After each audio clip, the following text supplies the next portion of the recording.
Shalom Sobat Pemenang yang dikasih oleh Tuhan. Materi renungan kita hari ini, benih kerajaan sorga, yaitu firman Tuhan, jika bertumbuh pasti akan menghasilkan iman yang benar. Dasar renungan dari Roma 10 ayat 1 sampai 21. Inti renungan kita hari ini, ukuran iman dalam Alkitab adalah seberapa besar kehendak Tuhan terjadi dalam hidup kita, bukan seberapa besar kehendak kita terjadi. Sobat Pemenang, ada 3 pertanyaan yang perlu kita renungkan hari ini. Yang pertama, apakah bukti iman kita sedang bertumbuh? Yang kedua, apakah perbedaan antara iman dalam Alkitab dengan iman agama di luar Alkitab? Lalu yang ketiga, apakah semua perkataan Kristus telah menjadi dasar iman kita? Iman di dalam Alkitab adalah kehendak Tuhan akan genapi dalam seluruh hidup kita. Walaupun keadaan sulit, kan Daniel, Sadrak, Mesak, Abednego itu belum punya kesulitan, betul nggak? Dibuang perapian nyala-nyala, dimasukkan kandang singa. Sulit, tidak hanya sulit, mereka mempertaruhkan nyawa. Demi apa? Kehendak Tuhan tergenapi.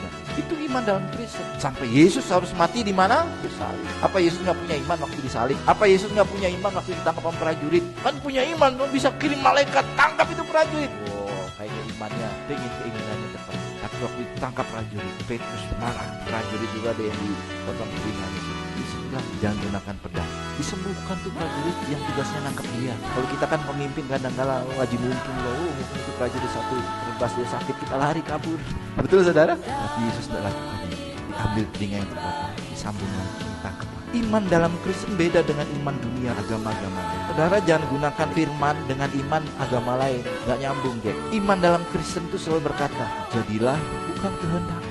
Tanamkan benih firman-Ku dengan benar. Kenapa? Karena ketika benih firman itu bertumbuh, maka iman itu akan timbul. Iman yang benar, iman yang meninggikan Tuhan, iman yang semakin merendahkan kita di hadapan Tuhan, iman yang semakin memuliakan Tuhan. Bukti yang selanjutnya benih firman Tuhan bertumbuh itu adalah perubahan hidup menjadi ciptaan yang baru. Ini tidak bisa dibohongi saudara. Kalau benih firman Tuhan itu bertumbuh dalam hidup kita, semakin benih itu bertumbuh, semakin besar kerinduan kita untuk mengumpulkan harta di surga, bukan mengumpulkan harta di dunia. Sobat Pemenang, mengikuti dan meneladani ajaran Tuhan Yesus Kristus untuk berdoa yang tidak jemu-jemu. Mari kita responi renungan hari ini dengan berdoa.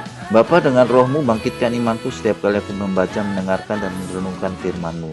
Lalu pokok sahabat kita hari ini berdoa bagi anak-anak yang ada yang saat ini akrab dengan game online dan viralisme, agar mengalami perjumpaan dengan Tuhan, dan para pemimpin gereja sedunia aware dan care tentang hal ini.